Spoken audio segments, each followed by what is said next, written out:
अस्सलाम वालेकुम दोस्तों, मेरा नाम है परवेज़ और आप देख रहे हैं राज गल्फ न्यूज़। दोस्तों आज है 30 मई 2019 और आज की कुवैत के कुछ खास और अहम खबरें जो हैं वो आपके साथ शेयर करने वाले हैं। तो अगर आप कुवैत में रहते हैं और कुवैत के हालात से बाखबर रहना चाहते हैं तो इस वीडियो को आप शुरू से लेकर आखिर तक ज़रूर देखें। और जो भी मेरे दोस्त तो मेरी वीडियो को तरह लाइक करते हैं और कमेंट करके मेरा हौसला अफजाई करते हैं, उन सभी दोस्तों का बहुत बहुत शुक्रिया। दोस्तों आज की पहली खबर ये है कि कुवैत इंटरनेशनल एयरपोर्ट पर सिक्योरिटी अहलकारों ने लेबनान से आने वाली एक खातून को जो टूरिस्ट वीज़े पर कुवैत पहुंची थी। अल राय रिपोर्ट के मुताबिक जब वो एयरपोर्ट पर उतरी और इमिग्रेशन डिपार्टमेंट में गई तो उन्हें बताया गया है कि उन पर कुवैत आने पर पाबंदी लगाई गई है और उन्हें मुल्क छोड़ने के लिए कहा गया है। तो दोस्तों आप सभी को पता चलें कि जिन लोगों पर कुवैत दोबारा आने पर पाबंदी लगा दी जाती है, यानी कि जिनको कुवैत से बेदखल कर दिया जाता है और उनको दोबारा कुवैत आने पर पाबंदी लगा दी जाती है, ऐसे लोग वो ना ही टूरिस्ट वीज़े पर दोबारा कुवैत आ सकते हैं, ना ही वर्क वीज़े पर आ सकते हैं और ना ही वो किसी फैमिली वीज़े पर दोबारा कुवैत आ सकते हैं। उन पर यानी कि हमेशा के लिए किसी भी वीज़े पर वो कुवैत में दाखिल नहीं हो सकते हैं। दोस्तों अगली खबर ये है कि कुवैत मीना अब्दुल्ला इलाके में एक स्कैम्प में आग लगने से इस्तेमाल किए गए टायरों का एक बड़ा ढेर जला दिया। किसी के हताहत होने की खबर नहीं है। एक प्रेस कॉन्फ्रेंस के मुताबिक कुवैत के फायर सर्विस डायरेक्टर ने आग लगने की खबर मिलने के बाद 3 फायर टीमों को मौके पर भेजा। वहां पहुंचने पर फायर फाइटर्स ने पाया कि आग 500 वर्ग मीटर के एरिया में फैली हुई थी। उन्होंने सभी तरफ से आग को घेर लिया और 3 घंटे की ज़बरदस्त कोशिश के बाद इसे पूरी तरह से बुझाने में कामयाब रहे। आग किस वजह से लगी है, इस पर तहकीकात शुरू की गई है।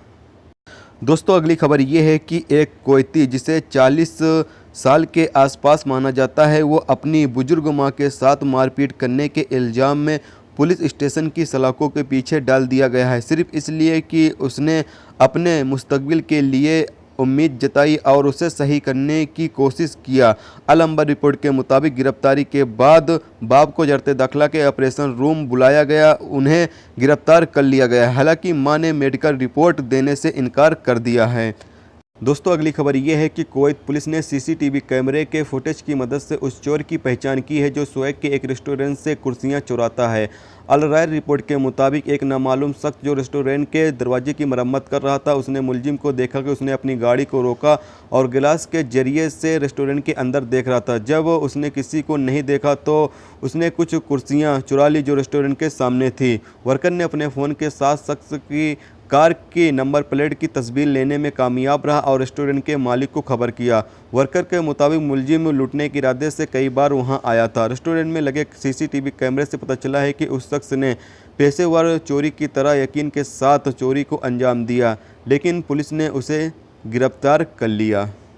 तो अगली खबर ये है कि कुवैत पुलिस ने एक नामालूम शख्स को एक कुवैती खातून को परेशान करने के लिए गिरफ्तार किया है, जब वो एक नामालूम जगह पर एक तिजारती मॉल के अंदर खरीदारी कर रही थी। अल राय दैनिक रिपोर्ट के मुताबिक अपनी शिकायत में उसने पुलिस को बताया कि वो आदमी उसके पीछे पीछे जहां भी गया उसने उसका नंबर मांग रहा था। खातून ने तब उस शख्स से उसका नंबर मांगा और बहाना किया कि वो उसे फ़ोन करेगी और उसे इस बात का यकीन दिलाया। एक सिक्योरिटी जराये ने बताया कि खातून ने उस शख्स का नंबर पुलिस को दिया और उसके बाद पुलिस ने उस शख्स को गिरफ्तार कर लिया। दोस्तों अगली खबर यह है कि कुवैत फिलीपीन के घरेलू वर्कर कुवैत के बजाय संयुक्त अरब अमीरात और सऊदी अरब में काम करना पसंद करते हैं, क्योंकि वहां उनके लिए बेहतर काम का माहौल और उनसे जुड़ी प्रॉब्लम और शिकायतों की कमी को पूरी की जाती है। तो दोस्तों आप सभी को पता चलें कि फ़िलीपीन के जो घरेलू वर्कर के तौर पर काम करने वाले लोग होते हैं वो ज़्यादातर अब कुवैत को पसंद नहीं करते हैं, वो बल्कि संयुक्त अरब अमीरात और सऊदी अरब को पसंद करते हैं। उनका कहना ये है कि सऊदी अरब और संयुक्त अरब अमीरात में उनके काम का जो माहौल है वो बेहतर होता है और उनकी जो भी प्रॉब्लम होती है उसका यानी कि हल किया जाता है, जबकि कुवैत के अंदर उनकी जो प्रॉब्लम होती है, उनका जो मुश्किलें पैदा होती हैं, उनका प्रॉब्लम उनकी मुश्किलों को सुना नहीं जाता है। दोस्तों अगली खबर ये है कि कुवैत बढ़ती पेट्रोल की कीमतों के मुआवजे के तौर पर हर कुवैती शहरी 50 कुवैती दिनार महीना देने की अपील कर रहा है। पेट्रोल, बिजली और पानी के फीस में इजाफे के फैसले को रद्द करने की पब्लिक अपील पर सरकार के जराये ने बताया है कि कुवैत में पेट्रोल की कीमतें इस एरिया में सबसे कम है। जराये ने यह भी वाज़ेह किया है कि बिजली और पानी के फीस में इजाफा कानून के मुताबिक है और केवल जो लोग तिजारत करने कुवैत आते हैं उन पर लागू की गई है, न कि कुवैती शहरियों पर ये लागू की गई है। तो दोस्तों आप सभी को पता चले कि बिजली और पानी में जो कीमतें में इजाफ़ा हो रहा है ये सिर्फ अजनबियों के लिए है, न कि कुवैती शहरियों के लिए है।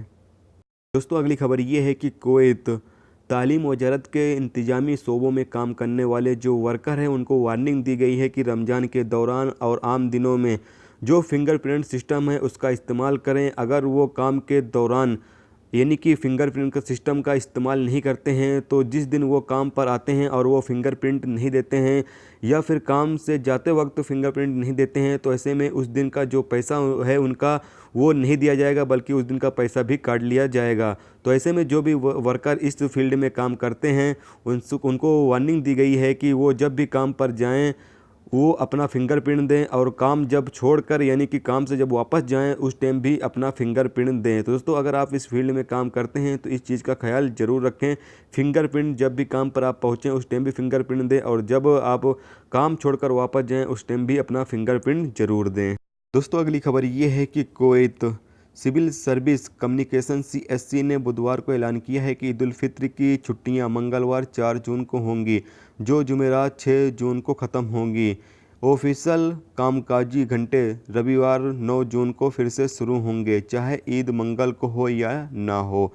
तो दोस्तों आपको पता चलें कि ज़्यादातर कुवैत के अंदर उम्मीद है कि ईद 4 जून को होगी। तो दोस्तों ये थी आज की कुवैत की कुछ खास और अहम खबरें जो आपके साथ शेयर की गई। तो उम्मीद करता हूं दोस्तों ये वीडियो आपको पसंद आई होगी। पसंद आई है तो प्लीज़ वीडियो को लाइक करना, मेरे चैनल पे नए हो तो प्लीज़ चैनल को सब्सक्राइब करके साथ में बेल के आइकन को जरूर प्रेस कर देना, जिससे जब भी मैं कोई न्यू वीडियो डालूँ उसका नोटिफिकेशन आप दोस्तों को मिलता रहेगा। चलिए दोस्तों फिर मिलते हैं नेक्स्ट वीडियो में नेक्स्ट टॉपिक के साथ। जब तक रखिए अपना ख्याल, ओके, खुदा हाफिज़।